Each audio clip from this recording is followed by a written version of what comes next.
So basically in this video we are going to learn about the anatomy of the front of the leg and dorsum of the foot. So I am Abhishek and I teach anatomy in simple way. So basically beginning with the front of the leg, actually we know that the leg is a part of the lower limb which extends from the knee all the way up to the ankle, and also it extends along up to the dorsum of the foot. And why is it important to study the front of the leg and dorsum of the foot? Because they the most important or common site of venous cut down, which is the saphenous vein, which occurs along the medial malleolus, and it is also the site of for feeling of the dorsalis pedis artery on the dorsum of the foot. So there are many reasons why we need to study the front of the leg and dorsum of the foot. So basically we will be beginning with the surface landmarks. Surface landmarks along the front of the leg and dorsum of the foot. So when you begin that, this is the leg all the way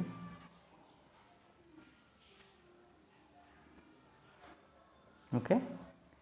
So this is the part of the leg, this is the knee, and when you look at that, we have the lower end of the femur here, and then we have the patella.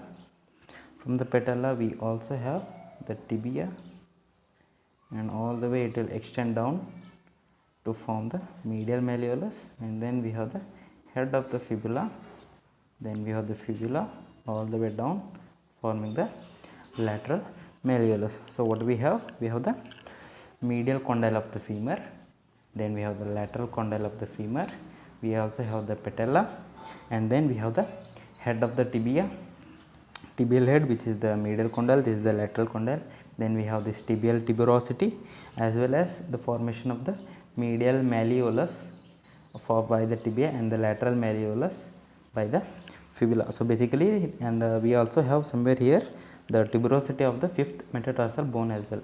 So when it comes to the surface landmarks of the leg and the dorsum of the foot, it comes with the lower end of the femur, the lateral condyle and the medial condyle, and then the patella, the head of the tibia, medial and the lateral condyle, then the tibial tuberosity, the formation of the medial malleolus and the lateral malleolus by the fibula and the head of the fibula. So basically these are the surface landmarks. So when you look at the medial end of the leg, when it comes to the medial end of the leg, what do we have?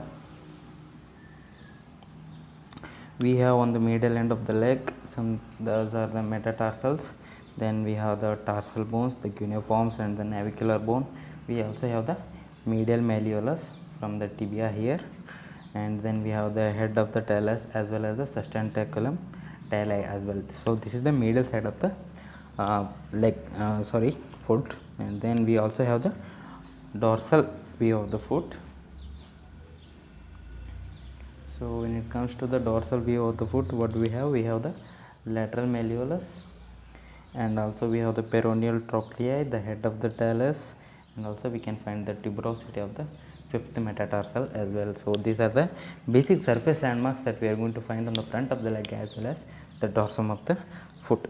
Okay, so now we'll move on to begin with the understanding of the superficial fascia, and what are the different cutaneous innervations of the superficial fascia that are situated, and also we look at the superficial veins that lie in the front of the leg and dorsum of the foot. So when it comes to the superficial fascia, we are going to begin with the superficial veins.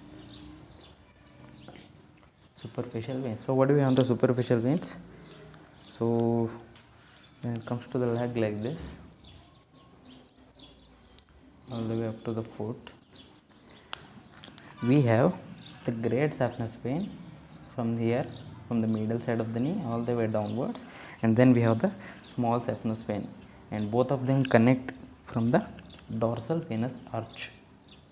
We have the dorsal venous arch. This connects the small saphenous vein to the, this is the great saphenous vein, this is the small saphenous vein, and the connection is called as the dorsal venous arch. And the following tributaries are from the lateral and medial marginal veins. We have the lateral as well as the medial marginal veins, and they form the tributaries of the dorsal venous arch, and this connects the small saphenous vein to the great saphenous vein. So basically this forms the superficial veins that lie to the front of the leg and dorsum of the foot. We also have the superficial cutaneous innervations. So basically this is the leg, all the way up to the foot. So when it comes to the superficial innervations, we have the saphenous nerve, right? It's from the saphenous nerve, and from the saphenous nerve it is going to give a branch which is now called as the infrapatellar branch of the saphenous nerve, and then it will just continue downwards. And then we also have the lateral cutaneous nerve of the calf, lateral cutaneous nerve of the calf, and some of the nerves on the dorsum of the foot which are called as the sural nerve, the deep peroneal nerve, as well as the superficial peroneal nerve. So don't worry, I am going to list down everything. So the cutaneous nerves, what are the different cutaneous nerves that you are going to find? We are going to find the saphenous nerve, we are also going to find the superficial peroneal nerve, we also have the deep peroneal nerve, and those two are the differentiating branches of the common peroneal nerve arising from the sciatic nerve. Then we have the sural nerve, as well as we also have the deep peroneal nerve, and we also need to remember the infrapatellar branch of the saphenous nerve. So basically these are the cutaneous nerves. We are going to find the saphenous nerve, the infrapatellar branch of it, superficial as well as the deep peroneal nerves, and also the sural nerve. So these are the cutaneous nerves along the front of the leg and dorsum of the foot. And when it comes to the superficial veins, what are we going to find? We are going to find the great saphenous vein, great, as well as the small saphenous vein, and connecting to both of them we are going to find the dorsal venous arch as well,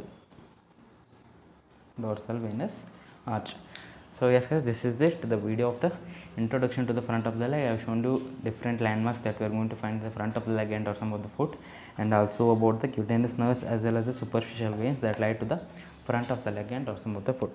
So thank you guys, thank you for watching. If you like the video, make sure to subscribe, and